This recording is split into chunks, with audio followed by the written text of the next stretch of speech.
How are you? Have you seen this before? Actually, it is a greeting. You can usually see in a message.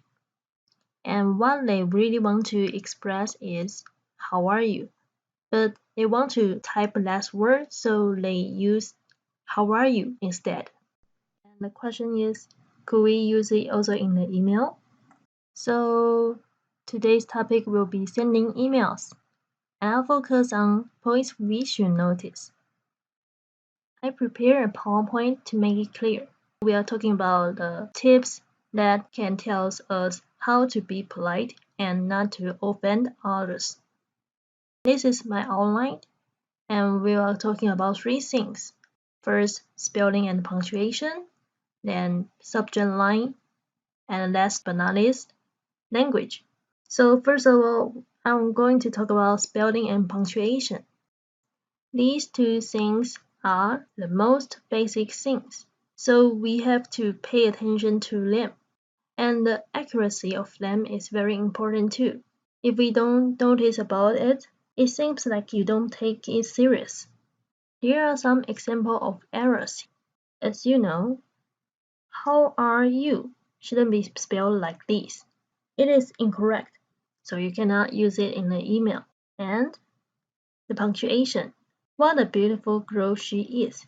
It seems like there isn't any errors here, but you can see there are 3 exclamation marks here, and it is incorrect too because you can only use one.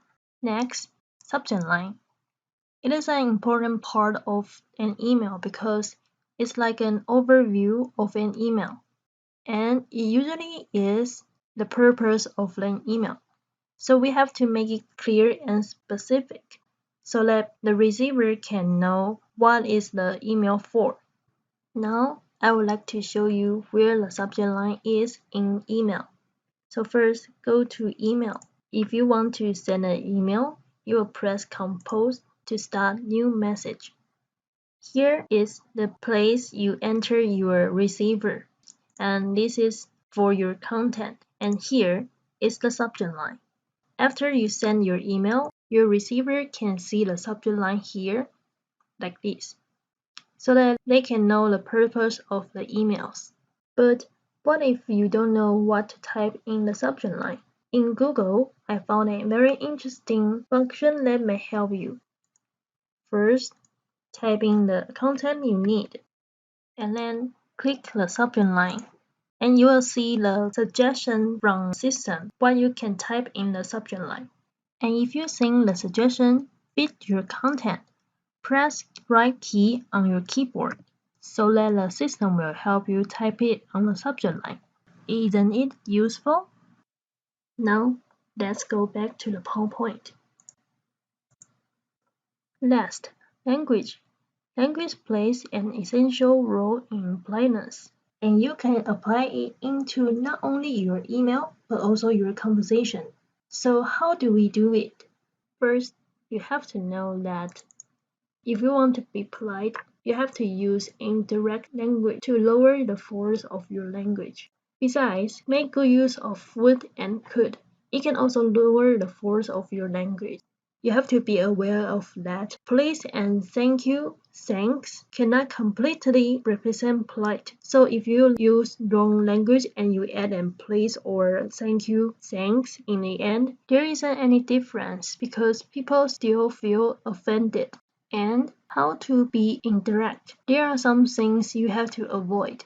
First, you have to avoid imperative, like tell me. It is making an order which is too direct and rude. Next, direct question, like did you see it? It sounds a little like the people you ask have to answer your question, but in fact, they don't.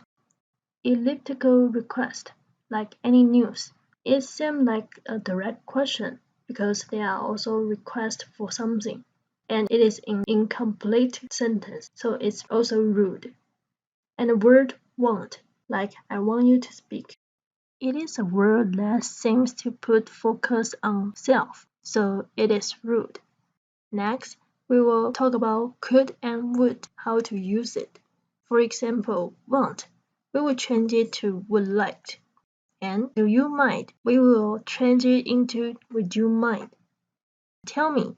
We will change it into could you tell me? These two words, could and would, can also lower the force of your language so that you can avoid making people feeling offended. To sum up, if you want to be more polite and avoid offense, there are three main points. First, you have to make sure your spelling and punctuation are correct. Next, you have to write your subject line with clear and specific purpose. Last, you have to use indirect language to lower your force. This is the end of the video. From this video, hope you can gain some knowledge on politeness and apply it into your daily life. Thanks for watching. If you have any question, feel free to contact me by email or the website.